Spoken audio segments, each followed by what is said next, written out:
যখন এই রোবটটি নিজের ক্ষমতা দেখাচ্ছিল তখনই হঠাৎ এর ব্যাটারি শেষ হয়ে যায় এবং এটি সেখানেই পড়ে যায়। ঠিক তখনই একজন মানুষ এসে সেটিকে তোলার চেষ্টা করে, কিন্তু অনেকবার চেষ্টার পরেও সে রোবটটিকে দাঁড় করাতে পারে না।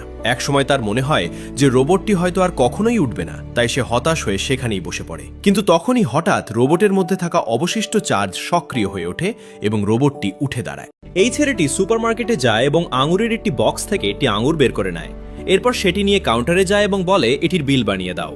সেই ছেলেটি আঙুরটি ওজন করে তার উপর একটি স্টিকার লাগিয়ে দেয়। এরপর সে স্টিকার লাগানো আঙুরটি নিয়ে এক মেয়ের কাছে আসে। এটি দেখে মেয়েটি অবাক হয়ে যায়। এরপর মেয়েটি পেমেন্টের জন্য তার কার্ড চায় এবং আঙুরটি রাখার জন্য ছোট একটি পলিথিন বের করে, কিন্তু তখনই ছেলেটি বলে, এটি নয়, সব থেকে বড় পলিথিনে দাও।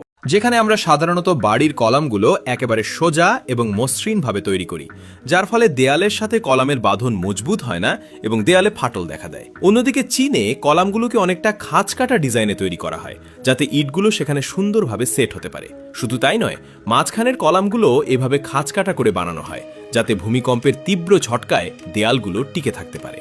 দেখুন, ক্লাসে টিচার সবাইকে চ্যালেঞ্জ দিয়েছে যে বাঁধাকপির মতো দেখতে একটি কেক বানাতে হবে। প্রথমে এক মেয়ে তার তৈরি করা কেকটি দেখায়, যা দেখতে হুবহু আসল বাঁধাকপির মতোই লাগছিল। এরপর দ্বিতীয় ছেলেটি যখন তার কেকটি দেখায়, তখন টিচার বলেন, এটি দেখতে ঠিক তোমার চেহারার মতোই হয়েছে। টিচারের এই কথা শুনে ছেলেটি কিছুটা মন খারাপ করে।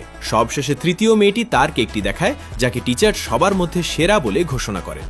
এই মেয়েটি দ্রুত দৌড়ে গিয়ে টিচারকে জানায়, ম্যাম জলদি আসুন, ক্লাসে ছাত্ররা মারপিট করছে।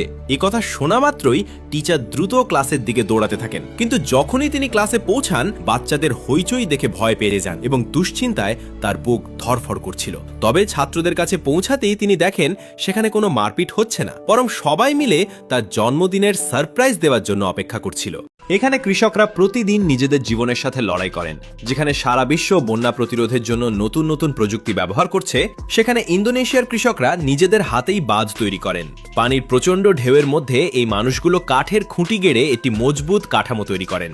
এরপর সেই কাঠামোর ভেতরে বালু ভর্তি বস্তা দিয়ে একটি শক্তিশালী বাঁধ তৈরি করা হয়। এই বাঁধ বন্যার পানিকে কৃষি জমি পর্যন্ত পৌঁছাতে বাধা দেয়। এভাবেই কৃষকরা তাদের কষ্টের ফসল রক্ষা করেন।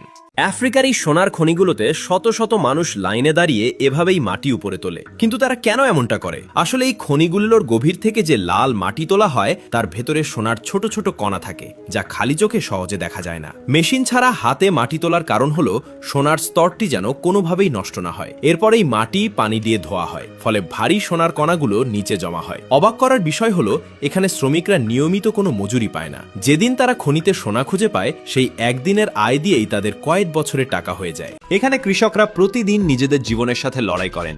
যেখানে সারা বিশ্ব বন্যা প্রতিরোধের জন্য নতুন নতুন প্রযুক্তি ব্যবহার করছে, সেখানে ইন্দোনেশিয়ার কৃষকরা নিজেদের হাতেই বাঁধ তৈরি করেন।